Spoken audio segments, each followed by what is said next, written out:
if you are trying to recover from addiction, from trauma, from suicide, from eating disorders, from fucking any of it, all of it, in any voltage, in any combination, you need to ask yourself this question. What is the goal? Don't roll your eyes. I would have fucking rolled my eyes 4 years ago at that question. I know it's a lame ass question.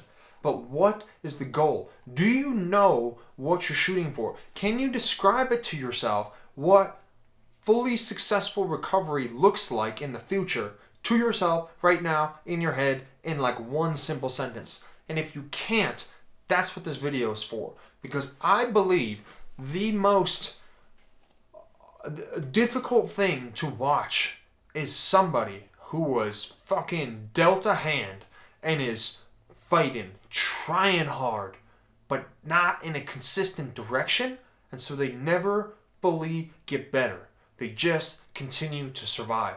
And I see this everywhere. You know, people who are like a toe in and a toe out. You know, they're really genuinely trying hard.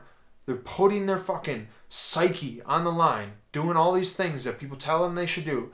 But because they don't know why they're doing them, they don't get what they could get out of them, and their life doesn't really change. All they have is more understanding of who they are, where they're at, why they're at where they're at, and why they can't get any farther. They just understand, but their life doesn't change. And the major thing that I have been lucky enough to figure out early in my recovery, which started 4 years ago from childhood sexual abuse, severe alcoholism, eating, starvation, and fucking suicide, is that I need to figure out what I'm shooting for. What is a life worth fighting for? You know, because eventually, and I've seen this happen a bunch, you know, people try hard for a really long time, and if they don't know what they're aiming at, they start to lose hope because nothing's working. And so, because there's no finish line, the race seems endless, and they give up, and they just settle for part-time misery or full-time misery, but maybe not as bad as it was before they started trying to recover. And that is the saddest thing to watch, because you're so close. You're so close, but you don't know what you should be aiming at.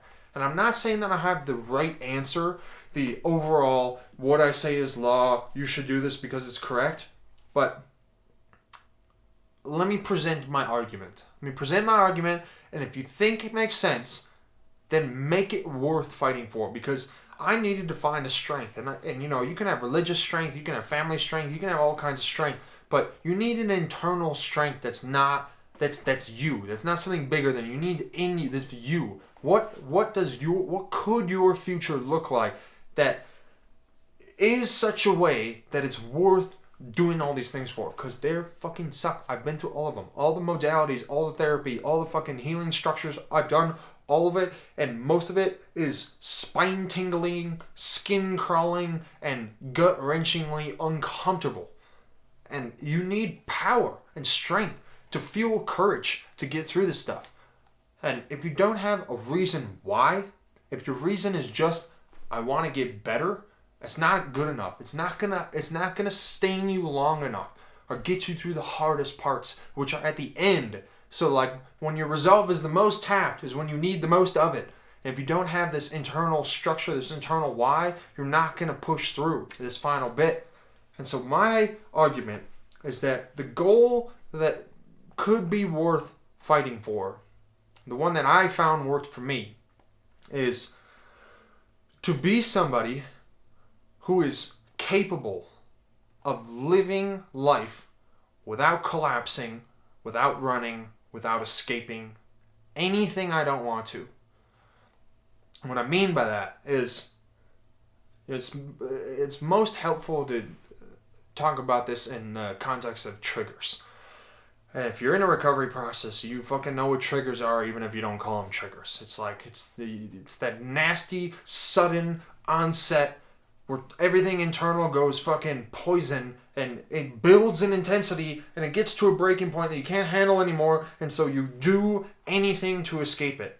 Whether it's, you know, you drink, you do drugs, you sleep, you fucking, whether it's you shut down, you dissociate, whatever it is. You know what I'm talking about. That internal rush that controls you and it forces your behavior and into things that you don't want. Or maybe it just, the fact that it forces your behavior at all is the thing that you don't like, because it means you're not sovereign. I'm not going to say in control of your life, because that can get hairy very quickly to say you should be able to control everything. No, but you want to be sovereign. You don't want to be at the mercy of your thoughts, of your feelings, of your memories, of your fears.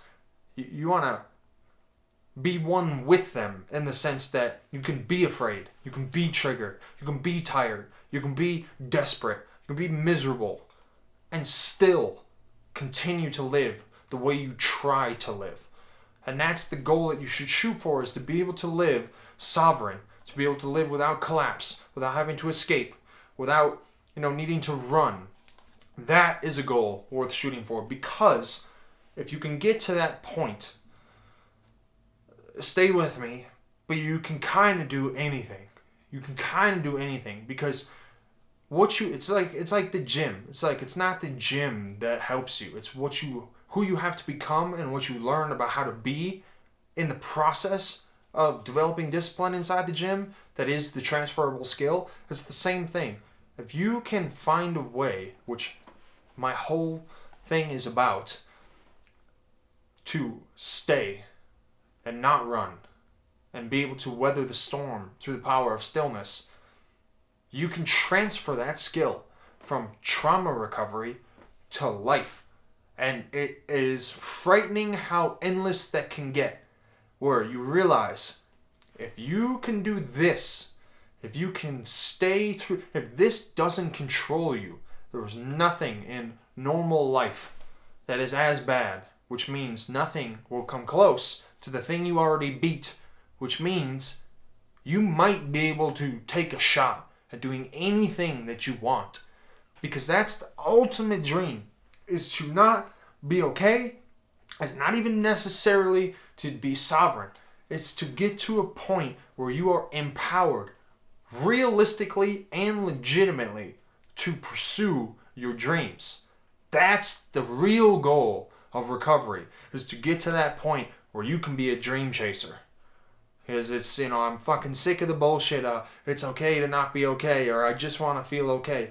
That is a very low and accepting of reality dream. If that's you, that's not me. We ain't gonna make sense to each other. But if you are willing to take a shot at something huge, the goal of your recovery process should be to develop the skill of presence so that you can stay in those overwhelming moments, so that they don't control you, so that you're sovereign, and that mechanism will allow you to pursue any dream you've ever had to the fullest degree. That's something I think is worth fighting for.